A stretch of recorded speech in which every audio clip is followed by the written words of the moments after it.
Hi everyone, it's Miss Megan from the Woolgate Public Library here to share another story time from home.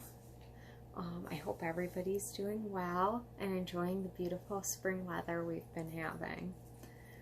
Has anyone seen any bunnies hopping around yet? We're going to see them very soon. Have you seen bunnies?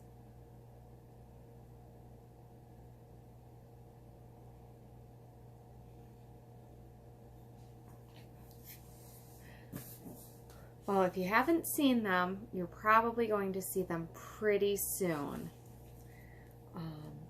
The story I'm going to read you today is The Tale of Peter Rabbit. See, it's about a sort of a naughty little bunny. So we're going to read about him. But first, I'd like to share a song I know about little bunnies. Okay? So I want everyone at home to go ahead and pretend to take a little nap. Can you lay down and get very comfy? Maybe take a brave breath. I'm going to take a brave breath.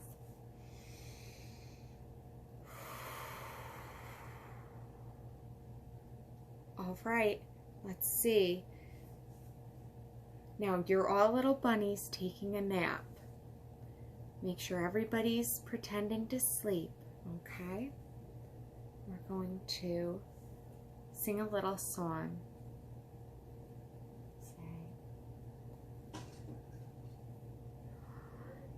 See the little bunny sleeping till it's nearly noon.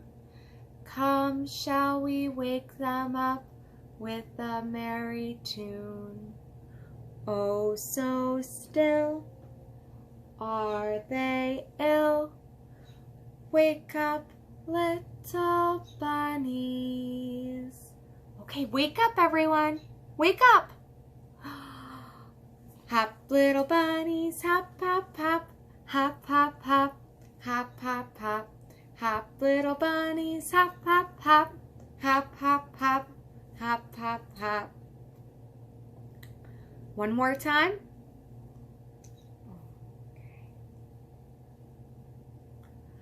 See the little bunny sleeping till it's nearly noon. Come, shall we wake them up with a merry tune? Oh, so still are they ill? Wake up, little bunnies. Hop, little bunnies, hop, hop, hop. Hop, hop, hop. Hop, hop, hop. Hop, little bunnies, hop, hop, hop. Hop, hop, hop. Hop, hop, hop. Thank you. Now we're going to read our story. The Tale of Peter Rabbit by Beatrix Potter.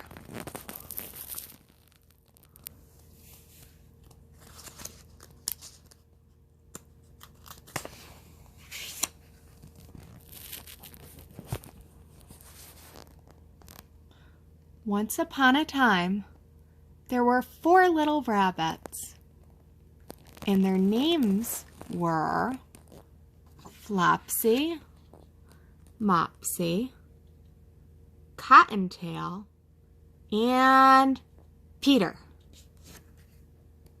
They lived with their mother in a sandbank underneath the root of a very big fir tree.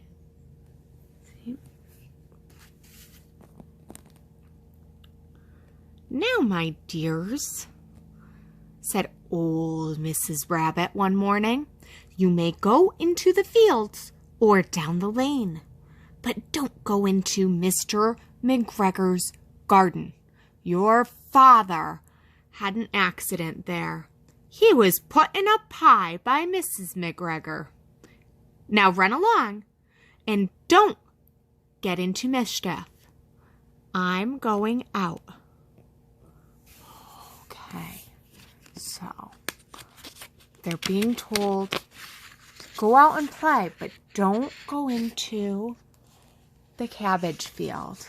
So there's Mrs. Rabbit.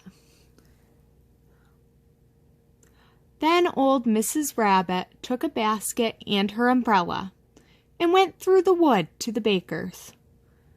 She bought a loaf of brown bread and 5 currant buns.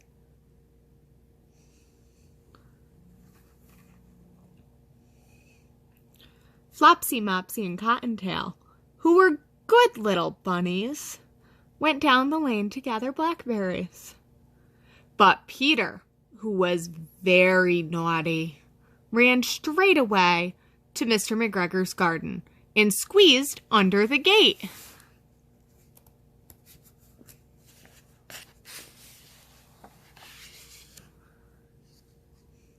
First, he ate some lettuces and some French beans, and then he ate some radishes.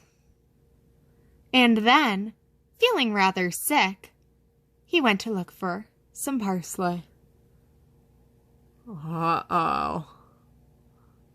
But round the end of the cucumber frame, who should he meet but Mr. Mcgregor? Mr. Mcgregor was on his hands and knees planting some young cabbages, but he jumped up and ran after Peter, waving a rake and calling out, "Stop, thief!" Oh boy. Peter's in trouble now. Peter was most dreadfully frightened. He rushed all over the garden, for he had forgotten the way back to the gate. He lost one of his shoes among the cabbages, and the other shoe amongst the potatoes. After losing them, he ran on 4 legs and went faster, so that I think he might have gotten away altogether if he had not unfortunately run into some gooseberry net and got caught by the large buttons on his jacket. It was a blue jacket with brass buttons, quite new.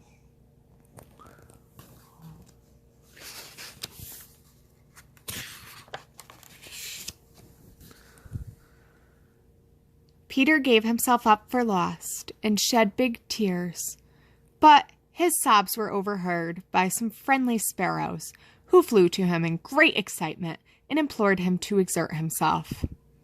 Mr. Mcgregor came up with a sieve, which he intended to pop upon the top of Peter. But Peter wiggled out just in time, leaving his jacket behind him.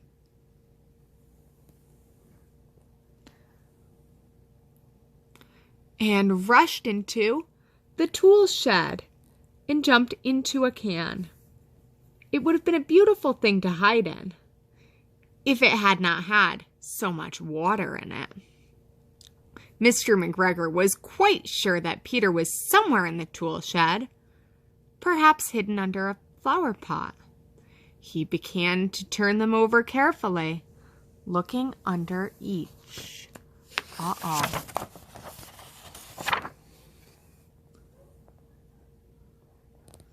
Presently, Peter sneezed. Curdy-choo! Mr. Mcgregor was after him in no time and tried to put his foot upon Peter, who jumped out of a window, upsetting 3 plants. The window was too small for Mr. Mcgregor, and he was tired of running after Peter. He went back to work.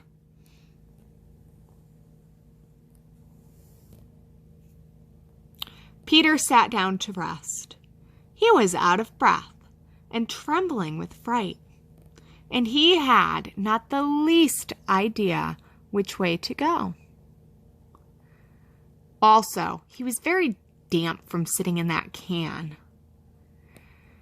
After a time, he began to wander about, going lippity-lippity, not very fast, and looking around.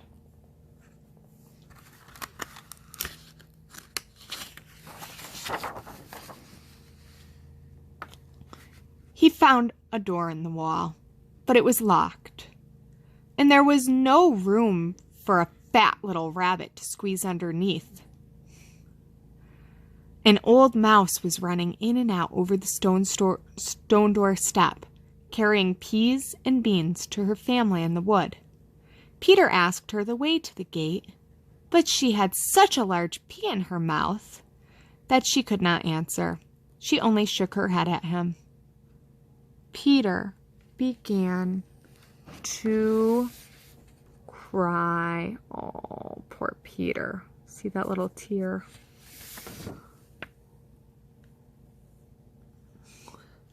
Then he tried to find his way straight across the garden, but he became more and more puzzled. Presently, he came to a pond where Mr. Mcgregor filled his water cans. A white cat was staring at some goldfish. She sat very, very still, but now and then the tip of her tail twitched as if it were alive. Peter thought it best Peter thought it best to go away without speaking to her. He had heard about cats from his cousin, little Benjamin Bunny.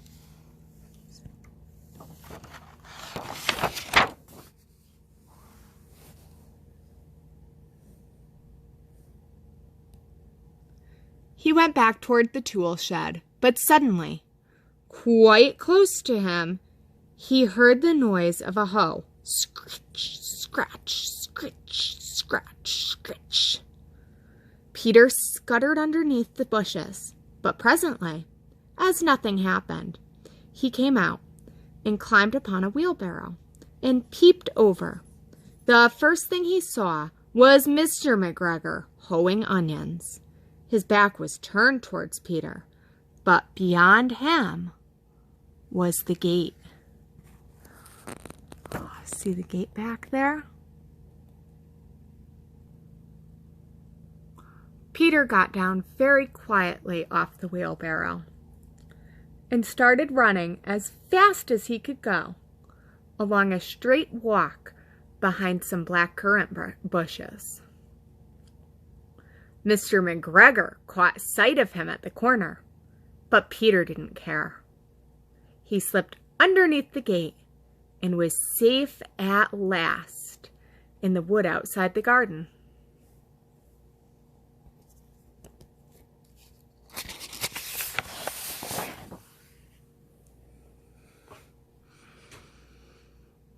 Mr. Mcgregor hung up the little jacket and the shoes for a scarecrow to frighten the blackbirds. Peter never stopped running or looked behind him till he got home to the big fir tree. He was so tired that he flopped down upon the nice, soft sand on the floor of the rabbit hole and shut his eyes. His mother was busy cooking. She wondered what he had done with his clothes. It was the second little jacket and pair of shoes that Peter had lost in a fortnight. See, that's 2 weeks. I'm sorry to say that Peter was not very well that evening.